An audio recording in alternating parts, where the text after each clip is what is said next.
Yeah, Donte, it's the first time you missed the postseason in your career, and it's such a drastically different situation than where you were at in Milwaukee. What's this process been like for you? Still early in my career, that's all.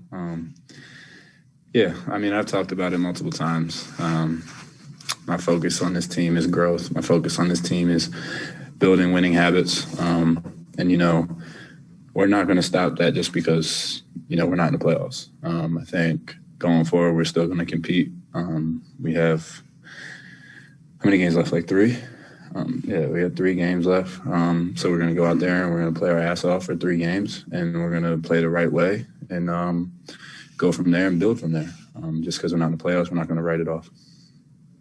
Donte, just your thoughts on the shootings that happened overnight, and also what you guys as players are sort of talking about, and maybe how you can use your platforms to further the discussion. Yeah, first and foremost, it's a tragedy. And my thoughts and prayers are with the families that are grieving. I think at the end of the day, we have to stop the violence. No argument is worth losing lives over. And, there's kids, there's wives, there's husbands at home that now don't have somebody in their family. And, my thoughts and prayers with them. And like you said, to continue that conversation, I think it's important. I think you can't just sit in the locker room and say, hey, did you see what happened? I think, like you said, we can use our platform. We can come together. We can brainstorm about different ideas, different things that we can do to help. 1, the families that are grieving, and 2 is how to make a change. I think that's something that we'll do, and we're going to continue to do in the future. Donte, back up to the playoff drought. 16 years is a long time for any team, any city to wait. What, you're new here. I'm curious what the sense is you get from people in the locker room around this organization, how much it weighs on everyone here, and how motivated people are to get out of this funk. I will say first and foremost, even though there's that drought, the fans here are absolutely incredible.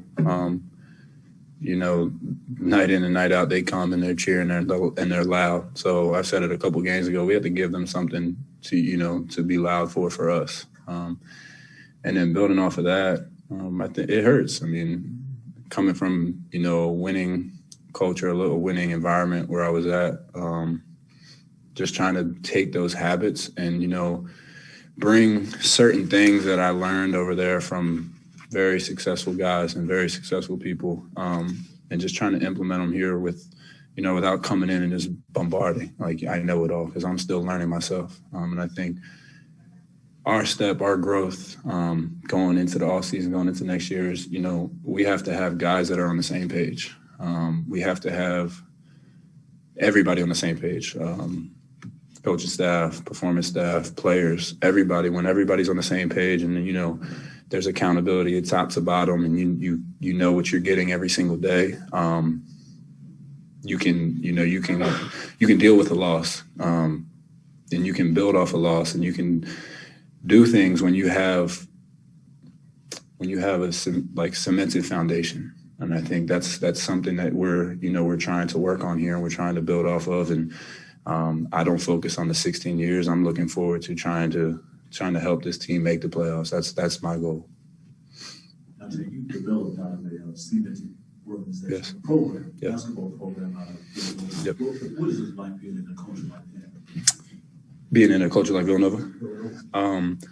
I'll say one thing is when you're in something like that, and you go about, people kind of joke is like Villanova players are kind of like robotic, right? We're all robots. We do jump stops, we do pivots, we do all that stuff, right? When you don't do it, you stand out more. So I think, and everybody's bought in. So when you're not bought in, it stands out more. But when you have, just use like the jump stop thing. If everybody's not doing it and everybody's kind of going off one foot and kind of doing their own thing, it's hard to, stand out and know what's right, what's wrong. When everybody's doing the same thing and you go in every single day and you're building habits every day, when you're not doing that, who's not doing that, so you can correct it easily.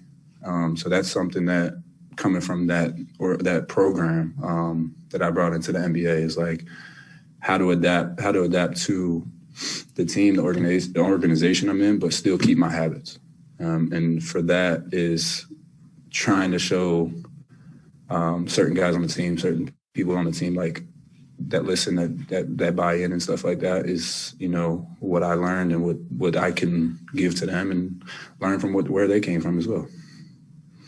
Just following up on you mentioning your players might be putting your heads together. Have you guys had those discussions? Do you have any plans? I know it's just No, yeah, it just happened. I haven't personally had this conversation. I don't know about some of the guys in the locker room, but I will say that I will be having those conversations with some of the guys on the team and, you know, the coaches in the front office.